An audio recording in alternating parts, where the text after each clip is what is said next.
السلام علیکم، میں انصاری فیض امید کرتا ہوں کہ آپ سب خیریت سے ہوں گے۔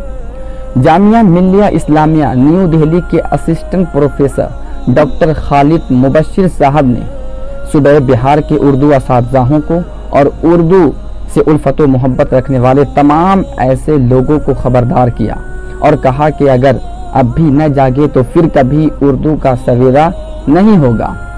یعنی حکومت بہار نے ہائی اسکولوں کے لیے اردو کو لازمی کے بجائے اختیاری مضمون بنانے کا نوٹیفیکیشن جاری کیا ہے۔ یعنی جو اردو کل تلک کمپلسری تھا اب اسے آپشنل بنانے کا نوٹیفیکیشن جاری کیا جا رہا ہے۔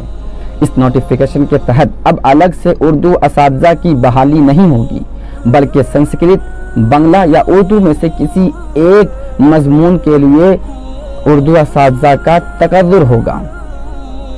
یعنی سیدھی سی بات ہے کہ آئندہ ہائی اسکولوں میں اردو اساتذہ کی بحالی ناممکن ہو جائے گی۔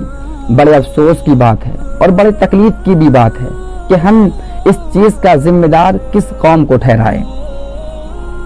اگر حقیقت پر نظر ڈالے تو اس کے سب سے بڑے ذمہ دار ہم خود ہیں۔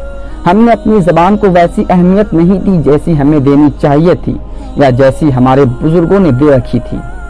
ہم نے اپنے آباء و اجداد سے سنا تھا کہ جب انگریزوں نے اسکول تیار کیا تو ان کے اسکولوں میں مسلم قوم کے بچے بچیاں پڑھنے نہیں جاتے تھے۔ وہ اس وجہ سے نہیں کہ وہ انگریز تھے بلکہ اس وجہ سے کہ ہمارے پاس بھی ہے۔ اگر تمہیں اپنی انگریزی پر ناز ہے تو ہمیں اپنی اردو پر ناز ہے۔ وہ کرے بات تو ہر لفظ سے خوشبو آئے، ایسی بولی وہی بولے جسے اردو آئے۔ یاد رہے کہ اس سے پہلے فارسی کا بھی نام و نشان مٹایا گیا، لیکن اب ہم نے اقدام نہیں اٹھائے، آواز نہیں اٹھائی تو آنے والے چند سالوں میں اردو کا بھی خاتمہ ہوتا ہوا نظر آئے گا۔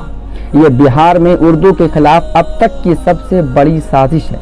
ملک بھر میں تمام اردو برادری سے میری پرزور اپیل ہے کہ اس کے خلاف ہر سطح پر شدت سے آواز اٹھائیں اور تب تلک دم نہ لے جب تلک حکومت اس نوٹیفیکیشن کو واپس نہیں لے لیتی۔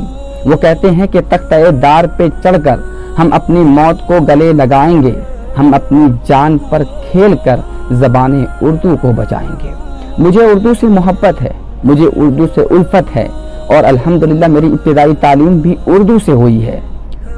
تو میں چاہتا ہوں کہ اگر آپ بھی اپنے اندر اردو سے محبت و الفت رکھتے ہیں تو اس پیغام کو وہاں تک پہنچائے جہاں تک آپ کی رسائی ہے۔